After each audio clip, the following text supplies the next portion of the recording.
Hello and welcome to Thought for the Day from St Peter's, Bexhill. I first heard this story on the radio when I was in Newton St Sire's County Primary School when I was in Miss Purnell's class back in the mid-1960s. And it has been a big influence on me ever since about what worship really is and what excellence really is. It is a French folk tale and is called, in this version, The Little Juggler. It is set sometime in the Middle Ages, and I love the streak of anarchic joy that runs through it. I wouldn't have used that word when I was 6 or 7, but see what you think. The Little Juggler. Up and round, the yellow balls danced high into the sky. In the summer there had been cheering crowds and coins in the little juggler's cup, but now that the winter had arrived, no one wanted to stand outside and watch, and so the little juggler was cold and hungry and poor.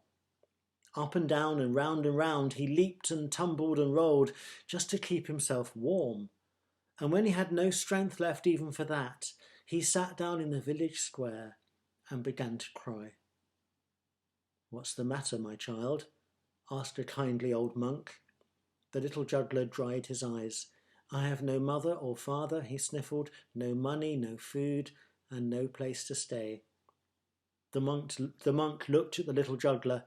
He was just a boy, no more than 9 or 10. "I have an idea," said the monk. "Why don't you come to the abbey with me? It's a little draughty, I'll admit, but there is plenty to eat and drink, and besides, I've always thought that we could use a juggler around the place." And so the little juggler went with the monk to the abbey. He had food and drink and a place to stay, and best of all, he had an audience. Up and round, the little juggler danced and somersaulted and juggled for the monks. And just like the crowds in the market, they clapped and cheered and called for more. As Christmas drew closer, however, the monks seemed less interested in the little juggler's tricks. "We have much to do," the old monk explained. "Each of us must make a Christmas gift for the baby Jesus and his mother Mary." Up and round, the little juggler wandered about the abbey, watching the monks. Some painted pictures, some composed songs, some wrote out scriptures in the most beautiful handwriting, and some carved wooden screens to place around the altar. "I wish I could make something beautiful," the little juggler thought, "something special for the Virgin Mary and her child." Christmas Eve arrived at last, and the monks paraded into the chapel where the statue of the Virgin Mary stood. They placed their gifts before her, and the little juggler watched with tears in his eyes, for he had nothing to bring. But as the monks paraded back out again, the little juggler had an idea. He lingered behind in the shadows, and when the monks had gone, he stood alone before the statue. "Dear Jesus, I have nothing beautiful to bring, but I can juggle, and so my juggling is what I give to you this Christmas Eve." Up and round, the little juggler leaped and rolled and tumbled before the statue. But what he did not know was that there was someone else watching him, his friend, the kindly old monk. He had gone to the juggler's room to wish him a good night and had found the boy missing. The old monk didn't know what to do. He'd never heard anyone juggling in a chapel before. He didn't even know if it was right. But what he did know was that the boy's juggling and tumbling was better than he had ever seen it. And so he just stood there in the darkness and watched. When the little juggler had finished, he collapsed exhausted on the floor of the chapel and fell fast asleep.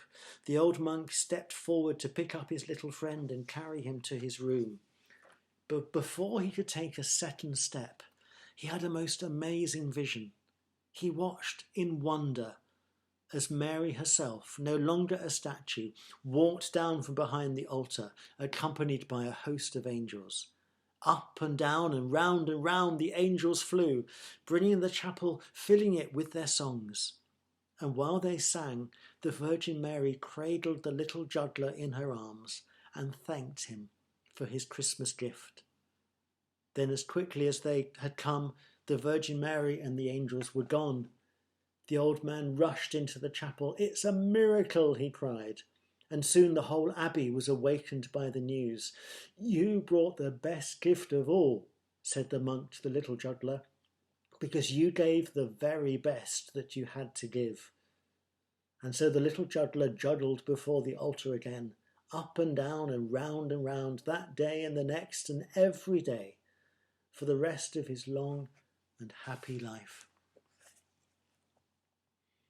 Worship is about bringing the very best we can bring. And when it is the very best we can bring, that makes it excellent. Lord, help us to bring our best, whatever that may be, and use it to your glory. Amen.